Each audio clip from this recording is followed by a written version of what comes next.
Hmm. Alam mo na.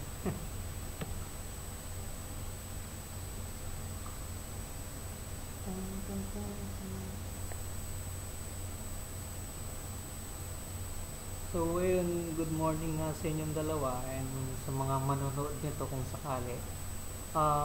What we're about to discuss is yung failure simulation program. So, ano lang to? So, itong part na to, itong code na to, basically, pinoproduce niya yung SAP na model while at the same time, ginagawa niya yung black box kung saan i-work on nung user mo kung paano nila ano to?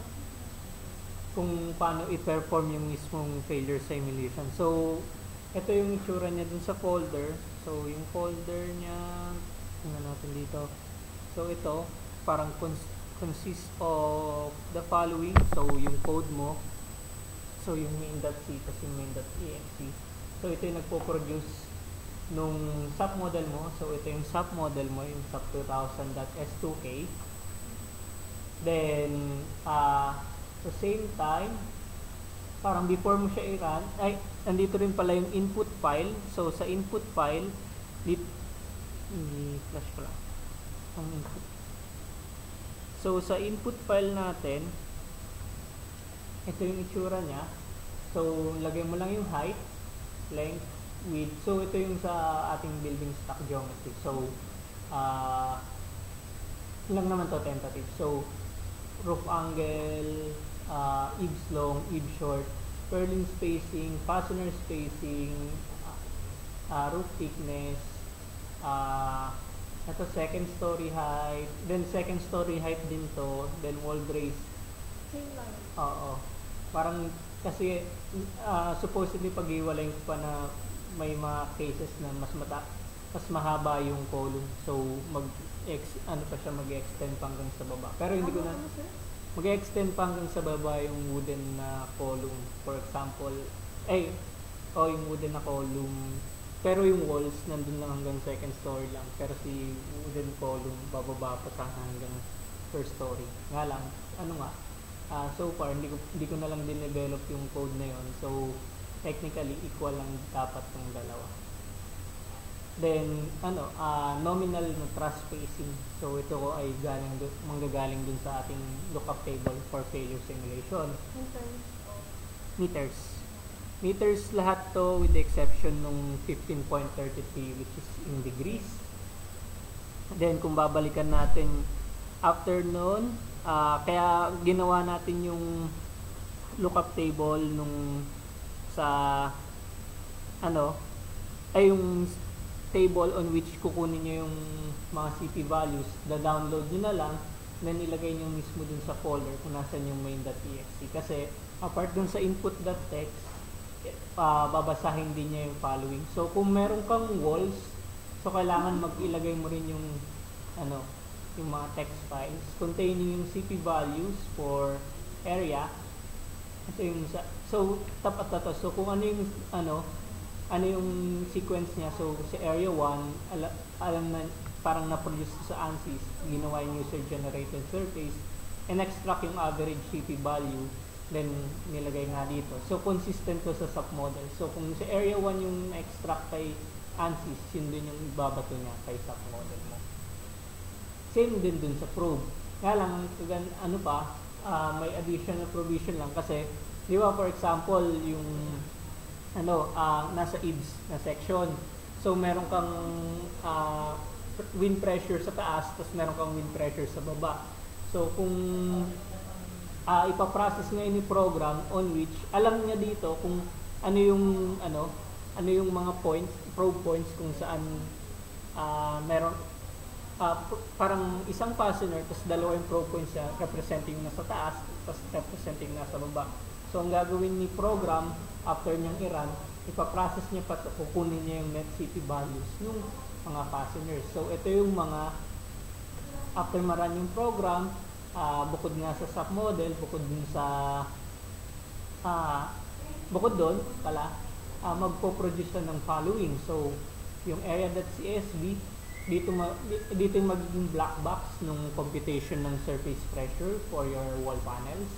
Si area2.csv, dito niya i-store yung mga CP values galing dito kay area. Si columns, dito niya ipaprocess yung internal forces ng columns. And dito niya i-convert or i-determine yung roof to column connection judging from the internal forces ng columns at saka dun sa support reaction. So, mangyari lang kung ano yung internal forces ng column mo, ibabawas mo lang dun sa support reactions mo, yun yung magiging roof to column connection forces mo. So, parang inawas mo.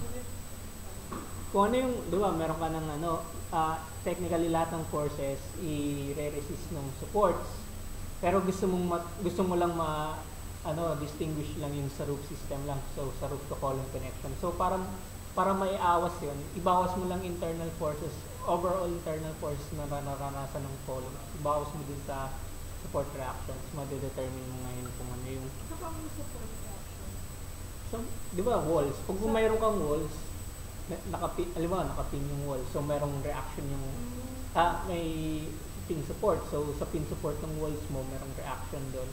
So, gusto mong kunin yung roof to column connection, ibabawas mo ngayon yung naranasan ng walls mo sa columns para makuha yung roof to column connection. Then, yung fastener forces, dito nga niya, pinrocess niya itong mga probes. Then, ang nakalabas na dito is net CP ng bawat fasteners. Yung purlins, dito niya pinaprocess. Di ba nga, ang ginawa dun sa model, meron kang supposedly isang purlin na sections.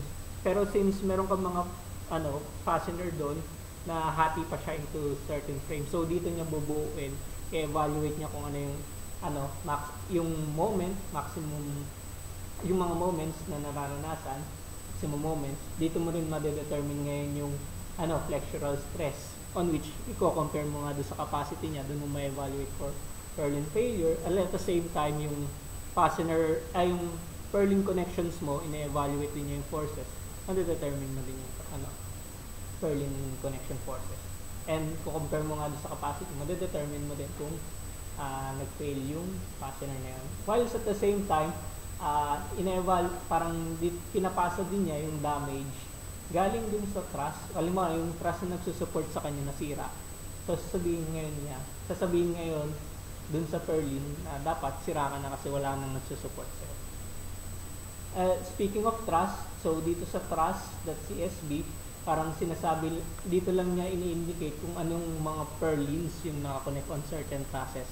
So, kung si purlin, halimbawa, yung isang purlin nakakonect kay truss 1 sa si truss 2, kung sinabi na si truss 1 and si truss 2 nasira, so i-communicate niya dun kay purlins na, oops, dapat sira ka na kasi wala nang isi-support.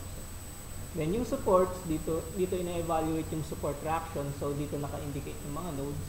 Then finally, ito yung medyo, yung hindi pinoproduce ng program. Dito mo ngayon, i-move lahat to. Pag binuksan mo sa Excel, i-move mo yung sheet as a sheet, ilipat mo lahat dito sa Windows at Excel file. Then, ang kalalabasan nun, i-show lang natin ngayon. Ano yung need mo bago i-run? Ayun, yung mga need mo bago... Tapos, ano yung lalabas nila? Ito. Ayan ang need ko? Oo, at saka yung input file.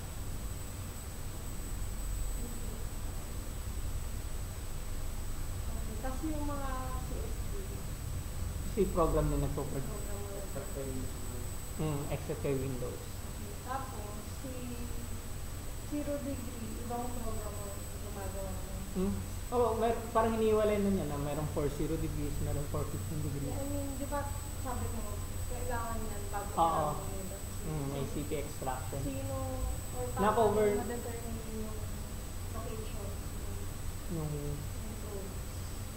Yung locations, well, hindi na, actually na-cover na namin yan. Parang ito, provided na namin. provided na Oo. yan. So, copy lang namin yan per geometry. Yung case, di ba, per angle. yung CP values, di ba, meron tayong lookup table doon. Then, yan, case 1, case 2, for gable 1, for example. Tapos, di ba meron pa yun for ganito? Yun nga. Mamaya, pakita na Oo. naman. In-over naman yan. Masabi ko doon. Mm-mm. So, dito lahat mauuwi. So, ito yung sample na Excel file. Parang magiging sample na kalalabasan. So, kanina yung na-mention ko, si area 2. So, dito nakastore yung mga CP values. Si columns, dito nga niya pinaprocess yung roof to column connection forces. Fastener forces, dito niya ngayon na-evaluate yung fastener forces. Well, at the same time, dito rin parang dito rin magre-refer si SAP OATI kung ano yung i-upload niya. So, itong mga part na to, ito yung i-upload dun sa SAP OATI program. This is per facet. Dito sa part na to, yung propagated, so nilulook up niya yung purlins niya. So, hahanapin niya lang dito sa purlin kung ano ba yung damage state ng purlin na nagsusupport sa kanya. So, for the purlins, parang nakasort together na siya. So, yung train niya sa SAP 2000, yung nodes, tapos kung kaninong purlin siya belong. So, yung end nodes ng purlins. So, naka-cluster together na siya. Then, itong mahabang merge na cell na to, ito yung represents kung saang truss siya nakakonect. So, ito ay nakakonect sa truss 1. So, ito yung nauunang na palagi is yung sa eaves long. So, ito yung mga purlins dun sa eaves long. Then, kung nag-fail to, ipapasa niya dito. So, ayun, ang gagaling, kung titignan mo, VLOOKUP truss. So, tingnan natin yung truss. Ito yung sinasabi ko, parang, ito yung end nodes ng purlins. Then, yung damage, kung kaninong truss siya nakakonect. So, si node 74, yung end node ng isang purlin, ay nakakonect kay truss 1 sa kay truss 2. Then, i-check niya kung nag-fail yung trusses. Kasi, lang siya, eaves long. So, isang truss lang yung nagsusupport sa kanya. Nakahang siya. So, kaya magkapareho yung Then, kung nag-fail, pareho, re-return lang niya ng 1. So, automatic generate yung program niya. Then, sa supports, dito ina-evaluate niya yung support reactions. So, ito, di-discuss ko siguro later na off-cam, pero yun lang. Then, speaking of, buksan natin damage. Yung kasi actually hindi pa fully automated to, so kailangan ng mga user alterations. So, i-discuss ko yun. So, diretso na tayo, i-project ko lang yung window ng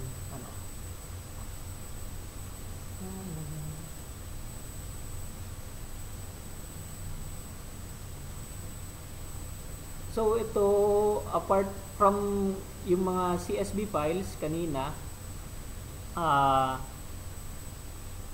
meron pa siyang pinoproduce na mga tinatawag na BAS files. So, yung BAS files are actually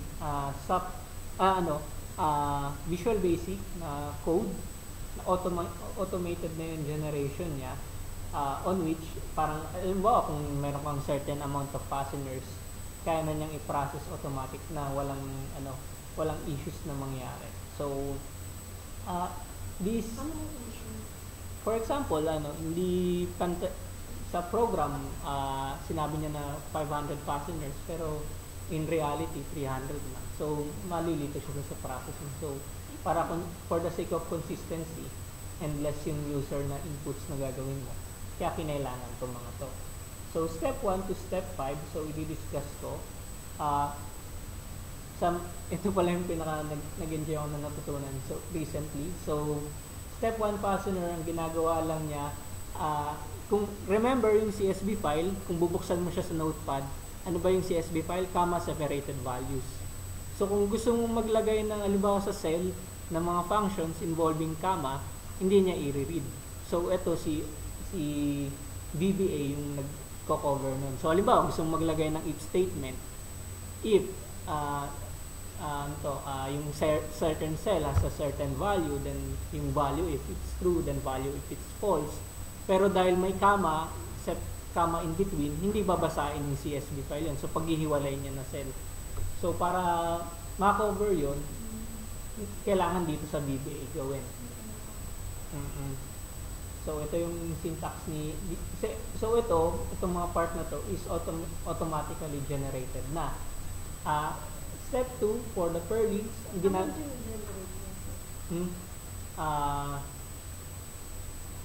yung mga if statements. Then, yung randomly generated values. And if statements mo. So, ano gano'n yan? To upload, initially kapag nilagay mo na sa Windows. Malalim ba yung tanong ko? Mamaya ko ba yun? Hindi, sige. Parang pinapakita ko lang kung paano tumatakbo yung code. Pero papakita ko yung step by step paano gagawin from scratch. Yung step 2 Perlin, ginagawa lang niya. So, itong part na to, technically, sorts nga yung mga Perlin. So, pinagsama-sama, initially, ang na-produce, parang by node number. So, kung babalikan mo yung SAP 2000 na program, ay yung ating Excel file, initially, nakasort siya by frame. So, ito yung gagamitin mo para ma-sort. So, para magsama-sama yung yung within dun sa span ng Perlin na yun. So, yun lang yung ginagawa. So, parang, 112, 113, ganun yung initial na generation niya. Pero dahil dito sa code na to, in-automate na niya yung generation. Well, at the same time, ito yung medyo, discuss nga sa mga previous progress report natin. Dito din ako nahirapan kasi paano mo automatic na i-merge yung cell? Paano mo automatic na yung cells na hanapan mo ng maximum, for example? Ito lang yung hanapan niya. Parang that's for each Perlin. For each Perlin na element. So, yun yung ginagawa nitong step 2. Step 3, yung ginagawa lang niya, same lang din, pero this time for the columns. So, ang ginagawa, kung titingnan natin sa columns, ina-evaluate mo lang yung internal forces. Ito ngayon yung ibabawas mo dun sa roof to column connection. Sir, Sa support, para makuha yung roof to column connection port.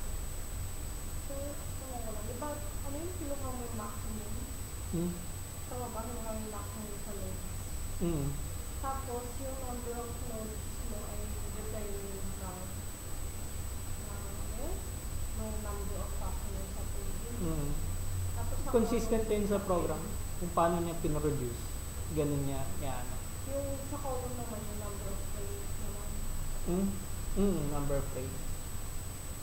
Ito, contrary dun sa Perlins, kasi sa Perlins, di ba, pag pinost-process mo halimbawa yung data. So, for each node, meron kang f of x, f of y, f of z, m of z. Then, upon consultation nga, sinabi na, yan yung shear and moment diagram lang siya. So, para ma-evaluate mo kung ano yung maximum moment at saka maximum shear force na nararanasan, edi hanapin mo lang kung ano yung maximum na nararanasan dun sa across na span. So, kung babalikan natin sa Perlin, so hinahanap niya is yung maximum. So, kay columns, kabaliktaran naman. So, internal forces, parang hinahanap mo lang kung ano yung net ng bawat isang member. So, kung ano yung net na force na naranasan ng isang member. So, yung kinikerry niya na force due to external forces na apart dun sa roof framing mo, yun yung ibabawas niya kay support reaction para ma-determine kung ano yung roof to column connection forces. Sorry, sir. Kung titignan mo yung... Ano yung minamind? Sige. For example, meron kang frame, isang column na frame. So, pansin mo, halos similar f of x, f of y, f of x, pero merong differential na along the z. So, merong kinikerry parang meron siyang in-hold internally na force on which merong differential na ganito. So, i-compile mo lang lahat ito para maano mo yung overall na internally kinikerry ng column na yun. So, kung ibabawas mo internally kinikerry ng column dun sa nire-resist ng roof to column, ng supports mo, makukuha mo, ang matitira na lang is yung roof to column connection mo. Roof to column connection forces mo. So, yun yung theory dito. So, binabawas din natin at the same time yung moment reaction. So, pero, yun nga, ang malaking difference lang sa N of 1. So, yun yung binabawas natin. Kaya, meron kang ganito. Then, ina-identify na niya kung ano yung column number. While at the same time, ina-evaluate din niya kung kaninong truss siya belong. So, 1, 2, 3. So, tatlong trusses. Meron kong 6 na columns. Then, kung nasira yung pareho, doon na magre-return na, nasira na itong buong truss. Kasi kung ayos pa yung isa, parang yung natirang truss, yung kabilang part, yung magkikerry nung hindi na-carry ng isa.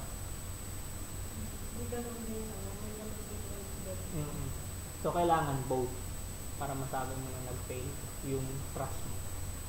Then, ito yung tinatransmit dun sa truss. Dito niya. So, wala ka nang ganang use.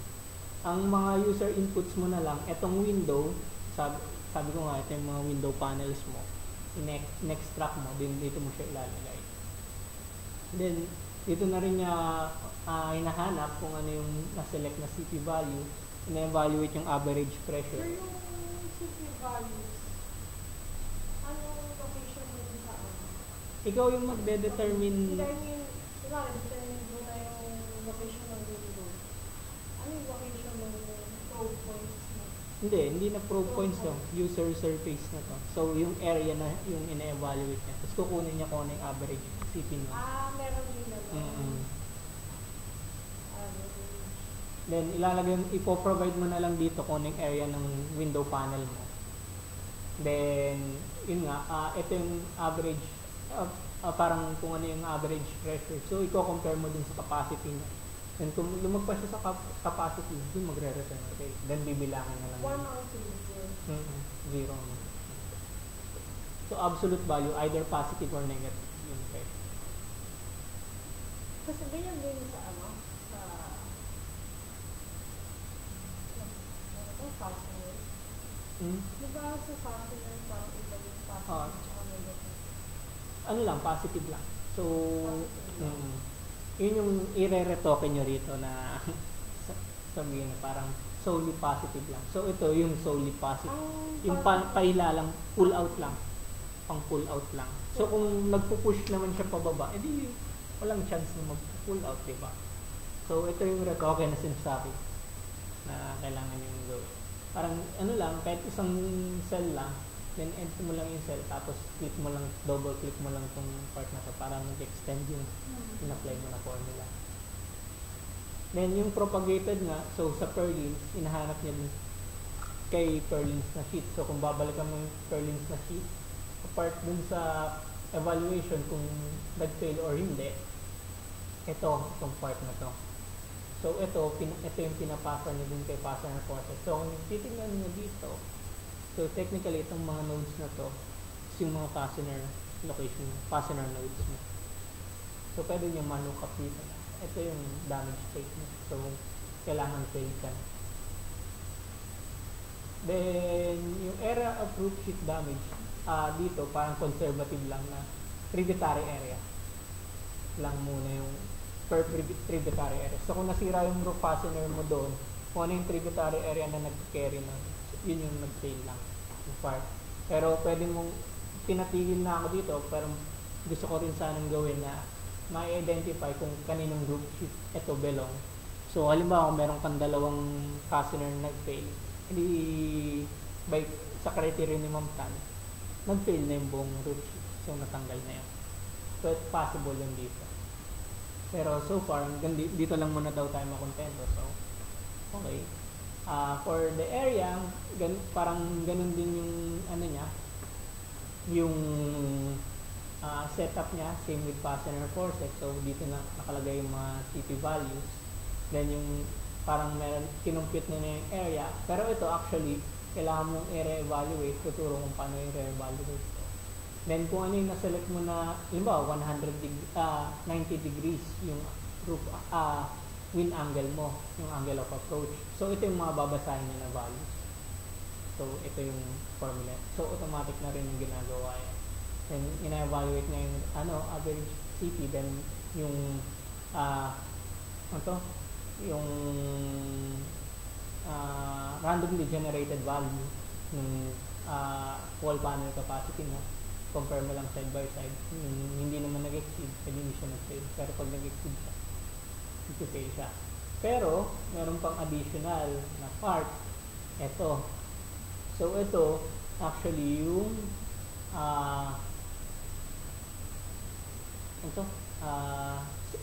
support. So, parang truss span siya. So, sinasabi niya na ito is supported, parang this is along yung truss span nung truss number 1. So, under siya ni truss number 1 pagkapag pareho yung number. Pero, halimbawa, dito, 1 and 2. So, meron kang truss, parang span, si truss 1 sa si truss 2, parang in between siya ni truss 1 and truss 2. So, yung condition on which masasabi mong nag-propagate yung failure to the walls is kapag yung support dun sa, parang, ang hirap yan. Oo nga eh. Basta na lang natin. So, yung support niya,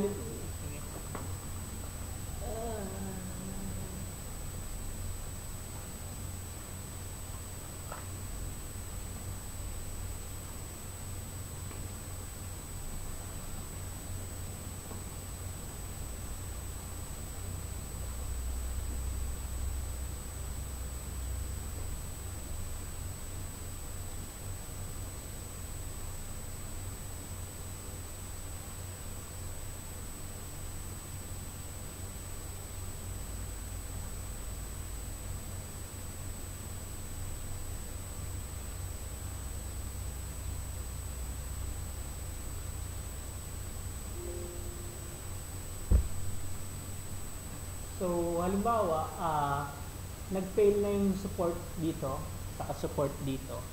So, yung kinikerry niya ng mga wall panels, mag-fail na rin. Ganun yung ginagawa ng isa. Ano yung 1-1 pa rin yun? So, 1-1, ito. So, ito yung span 1. So, span 3, span 2.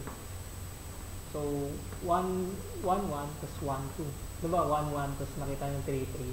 Tapos 1-2, tapos 2-3. Yung nire-read nyo dito. So, nilulook up lang niya kung nag-fail ba o hindi. So, balik tayo dun kay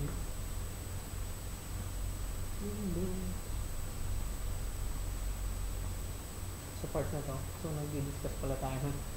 Hindi nakikita. Yun lang, ganun lang wino-work on to. And, yun nga, speaking of yung mga, balik na tayo dun sa BBA na program. Ito. So, na-discuss na natin si step 3, si step 4, si RTC. Parang ito nga lang yung panghanap, parang pang-check. Parang ipapasa lang niya kung ano yung failure ni roof-to-column connection dun sa purlins mo. Parang yun yung pinaprocess niya. Then dito sa part na to, parang pinaprocess lang niya yung si area, saka si area 2 na sheet file. Then, ito yung medyo mahalaga na huling tatlo. Kasi hindi naman ikaw yung magra-run nito by yourself.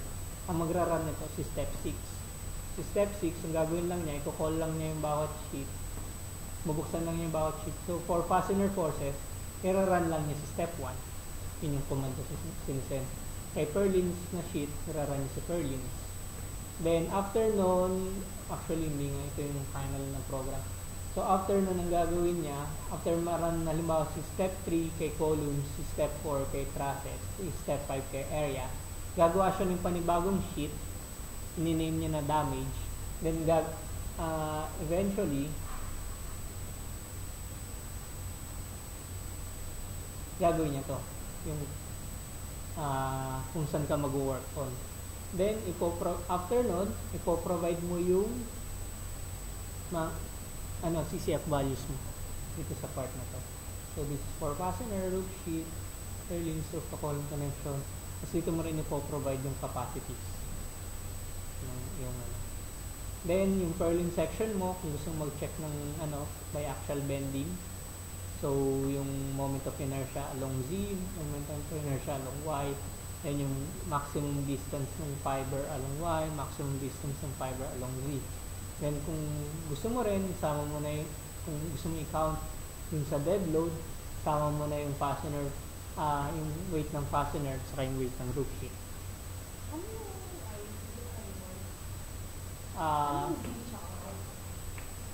Paano nga ito? Yung Y is yung horizontal yan, diba? Tapos vertical yung So, alam ko ang nakalagay dito is yung 2x3 na wood. So, bakit pwede rin IVIX? Oo. Okay. IY kasi yung axis ng building. Then, lalagay mo lang yung purlin connection mo, kung ano yung so, yung lookup table din natin dun sa failure simulation. So, ilalagay nyo lang dito. Wall panel. After mo, walang purlin connection. Paano walang purlin connection? Walang dito, walang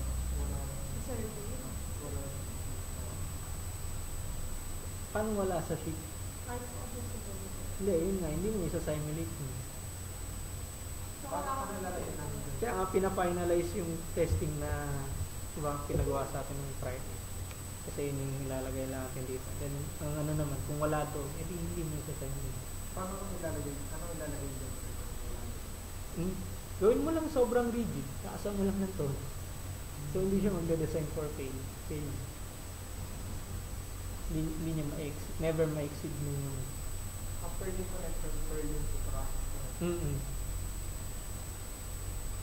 So, purlin bending, ito hindi rin na. So, ito maximum fiber strength to. Yung roof to column connection, this is in newtons.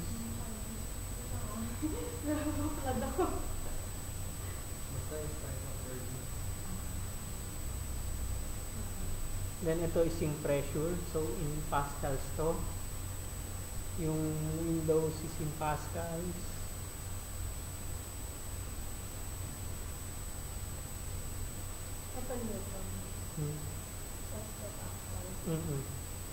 Wala naman naka-kilo newton. Ito, naka-pascal din to.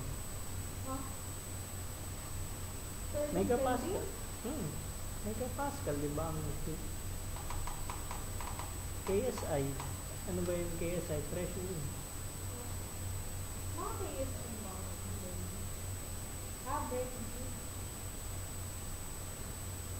Fiber to fiber strength. Yung bending si program na yung magko-compute nun. Siya nang balang mag-compute na. Paano mo ginawa yung fiber strength? Hindi, yun nga. Kayo yung maglalagay. Hindi. Anong basihan mo? Yun din yung kay Mangtan na ano. Kung mag-exceed ng yielding, for example, sa yielding strength. 248 MPa for ano to? A4 for grade 40. Grade 40?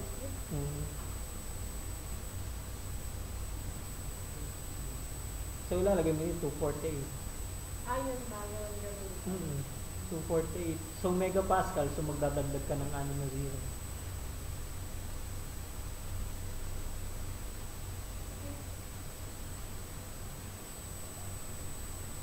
Paano mo malalaman yun pag na-exceed yung elastic? Hindi, ito nga lang yung criteria. So, ito, pag anything na lumagpas dito, magre-return ng 1. Siya na. Yan yung FY? Tama ba? Okay.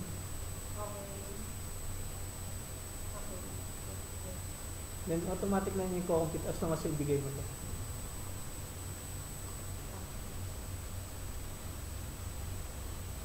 Then, In, Para rin yung dimension ng 4G. kailangan mo i-provide kasi ibibigay niya to dito.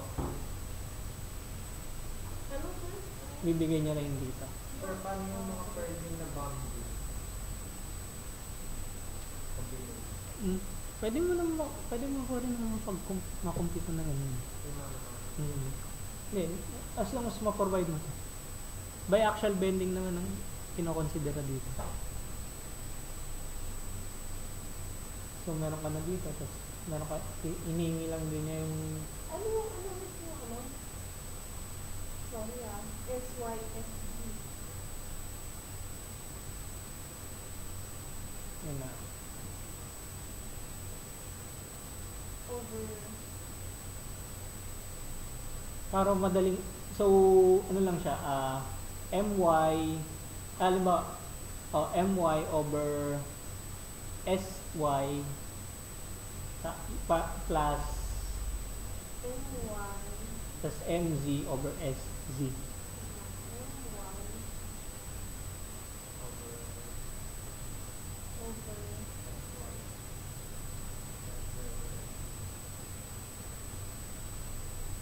Diba, MY over I yung ano, yung ating formula. MY over I.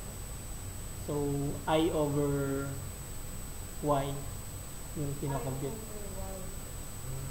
I Y over Y or I Y over Z?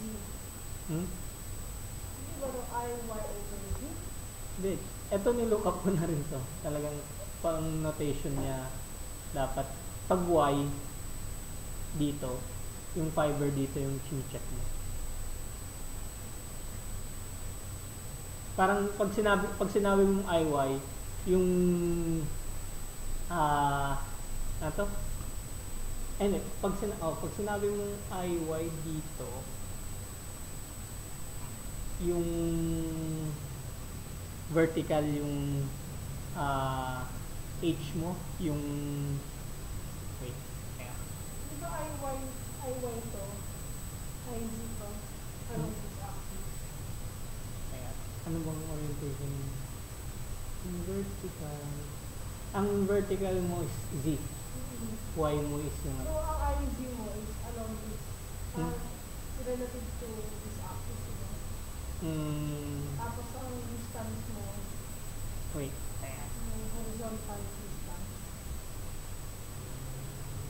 Ano naman? Diba? Tapos pag ganon, yung extreme fiber mo pa ganyan. kaya tingnan natin.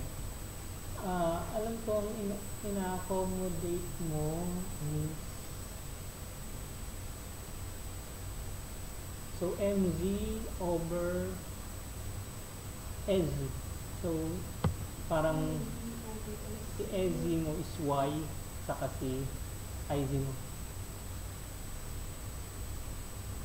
SZ, IZ over Y. Pag sinabi mo kasing MZ IZ. na IZ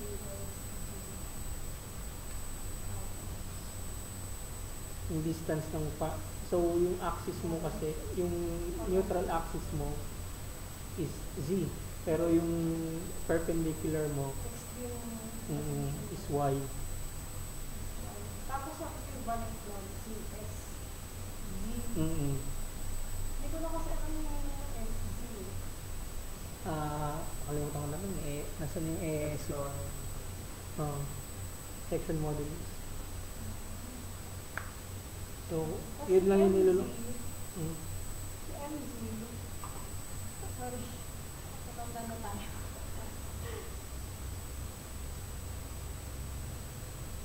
Si MY over SY. So, si SY ay Hindi ba MY over I na lang din? yun lang. Pero biaxial kasi. Oo, pero si SG rin naman ay Y over I. Diba? So, para lang hindi malit dun sa kung anong axis yung Okay. pero kahit din ako nung pinaformate ko, Pero ilang beses ko ilang beses ko rin double check to make sure. So, ganun ine-evaluate dito. So, ito yung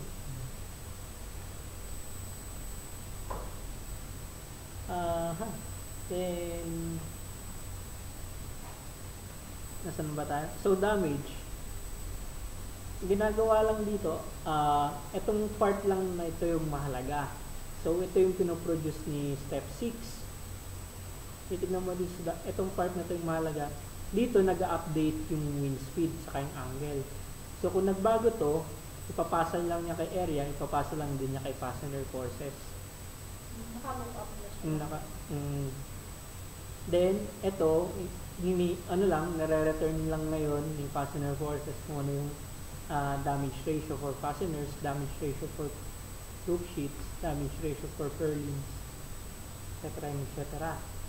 Then after, syempre, alam mo na yung CCF values mo, makakompute mo yung yung damage ratio. Ano ibig sabihin sa'yo ng 1? 100%. Figure.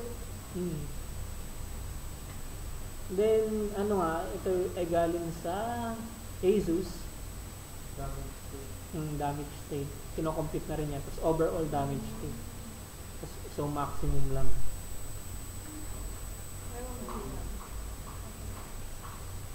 Then, lahat lang ng cases. So, 0 degrees, 0. Pero, paba tayo. Ikaw na lang din gagawa. Hindi na available for Ikaw, I mean... Hindi, si program na magko-compile nito. Okay. Ko-compile na niya lahat to. So, lahat ng cases, alam ba, 30 meters per second at 0 degrees, ko-compile na niya ng 200 building cases. And after noon, 15 degrees, 200 building cases ulit. Siya nagagawa lahat? Oo. Pati yung... Akala ko sir kanina, pinipili mo yung... Oo nga, pinipili. Parang Pwede mong piliin yung angle, pero pag niran mo na, kung gusto mo, siya na magko-compile lahat ng cases. iba-ibang angle, iba-ibang CP. Yun na yun. Papatakbuhin na niya lahat to. So, yun lahat ng cases. Tapos times 200. So, parang 200 times number of speed times angle. 11 times Nasa 7. isang Excel file. Nandito. Excel sheet. Tab yan, tab. 4 sheet. Ayan, hanggang 15,000 po. Ayun na. So, ang retoke na nga lang na gagawin mo is dito. Sabi ko. Especially, itong sa part na to. Then, ito.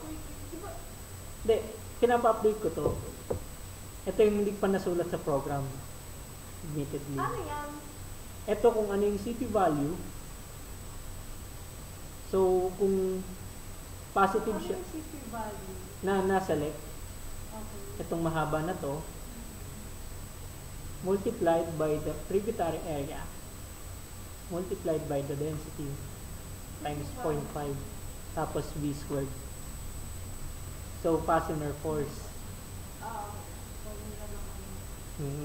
Minus yung weight ng passenger sa yung weight ng road sheet. So, kinokontra niya.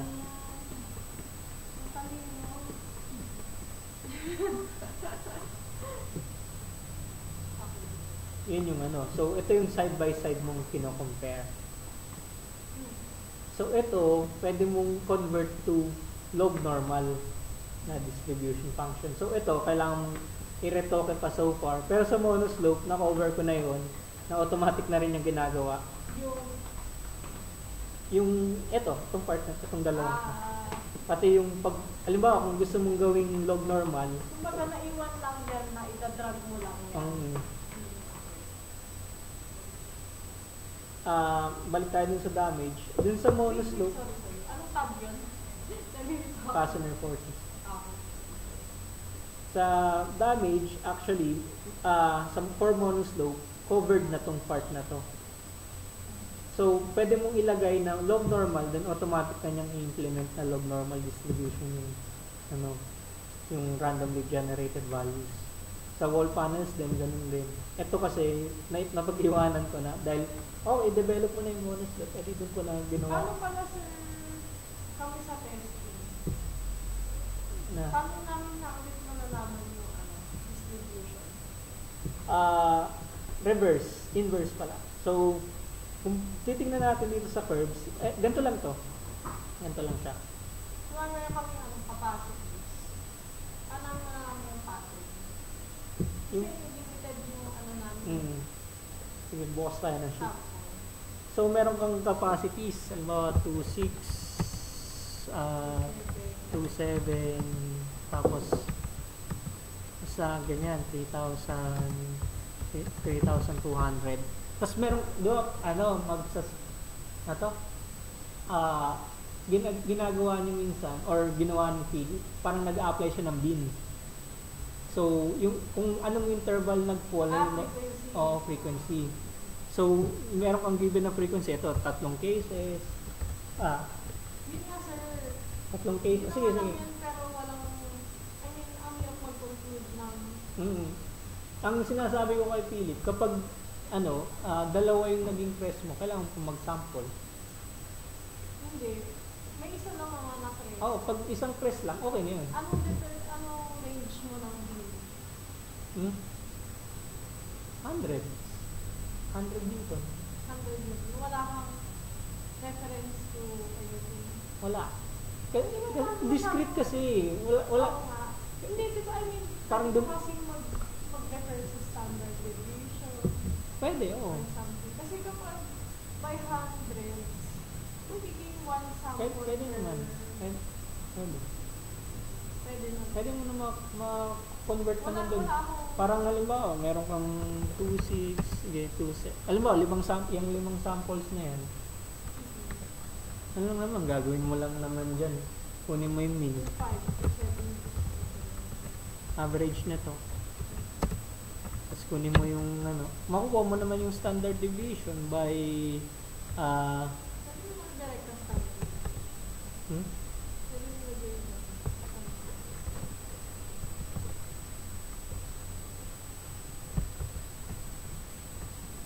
Ano ba dapat? S, no? Hindi naman hindi ko ginawa. Hindi ako sure kasi baliktad. Sample lang yan. Hindi population.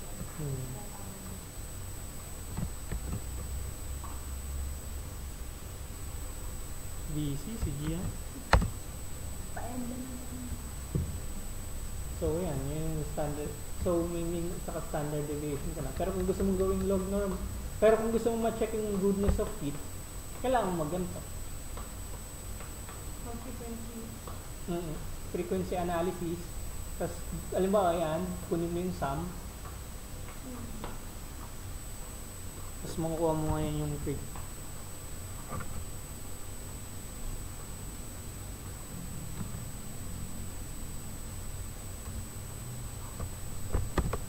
Meron ka ng frequency. And kung meron ka ng frequency, magbato ka dito ng sample na 2860 to 240 for example. Tapos, ano lang naman to? Sample lang. Sample lang. Then, sorry. kunin ko lang yung normalized na part. So, tamad lang ako mag-type. Nakakatamad kasi i-type yung formula na.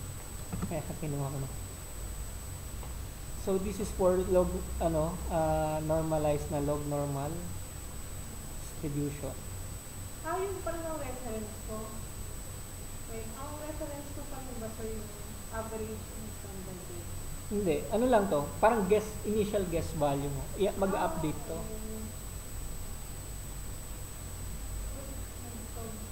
Double thing.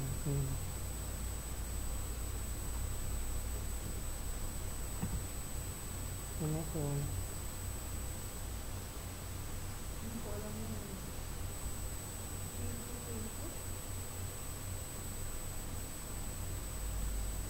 parang nag-produce ka ng log normal distribution function kung saan yung napoproduce niya na mean and standard deviation is somehow normalized, hindi yung sobrang lalayo ng value. Di ba yun yung parang ang sample mo yung naka-LM? Ito nga yun. Tapos, after mo LM yung sample, saka mo yung observe mo yung normal distribution. Tama ba? Ito yung concept mo. Parang mali. Ano lang natin. Ano lang.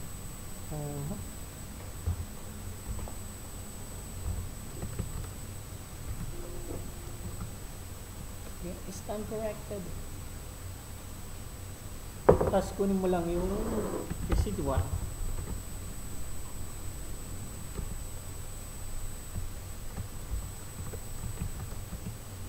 Anong power mo? So, ang goal mo for this is to reduce yung residual by changing yung, so magsasolver ka. Ang goal mo is reducing residual to near zero by changing the following. Hopefully mag-solve. Teka.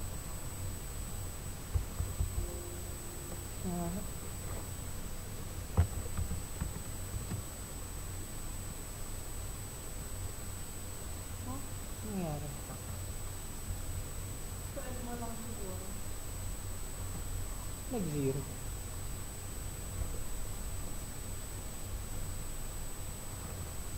Di ba dapat mo mag-zero? Yung value.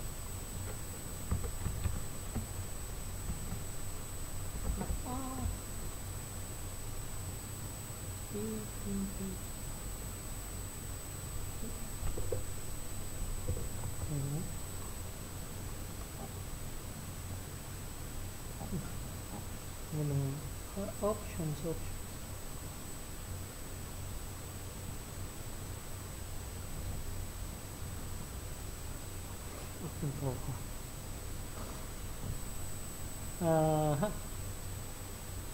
So, ayan, parang kailangan mo lang ng function kung saan masasatisfy niya to. So, yung goodness of fit, pwede mong ma-check. Parang kung halimbawa magka-comparative analysis kayo. Ito na yung SST residual. Yung SST total na lang yung kukunin niya. So, yung SST total, given yung average,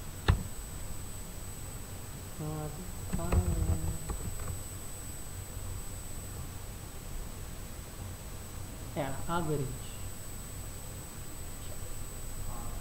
Hindi, kunin mo muna. Sorry. Ito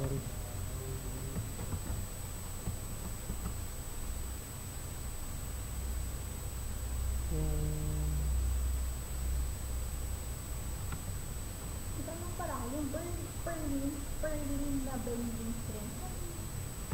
Saan kinuha yung strength? Noong una yun nakaset strength. Hindi, ano lang. Kasi sinubukan ko lang naman. Ako. 4 times at lang. Kasi wala siyang, yung mga papers na nakita ko, wala siyang yung naka-statistical analysis. Usually. Yung mga testing nila. Diba sa atin lang, may fixed value lang. Ha? Yung average na lang. Oo, parang nag-test kami ng ganito ba? Tapos hindi mas mag-produce natin. Diba kasi wood yung atin? So yung Berlin bending strength, hindi siya yung usual na kagaya sa steel, dapat may parallel to the beam. Perpendicular to the beam. Wala akong makita yung mga yun na probability distribution. Nangyayari ba na perpendicular? Wala naman. Diba natin yung parallel? Isang value lang din nire-report nila kaya naano din parang parallel to the beam. Ang bending strength.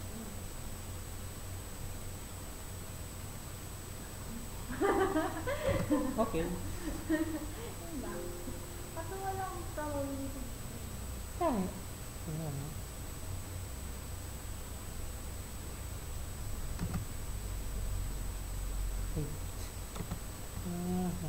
Di ba nakakaano mag-excel? sa page.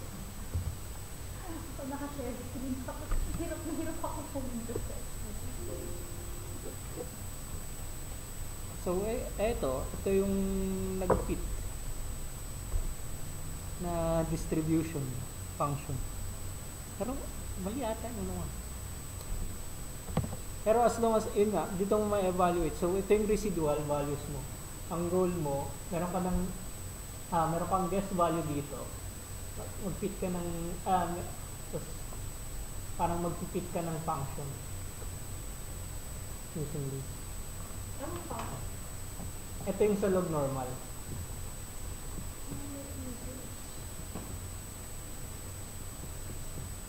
Kung normal distribution, ito yung probability. So, galing sa mean. Ito yung normalized mean, normalized standard deviation. Parang ang liit. Kaya nga, ayusin ko yan.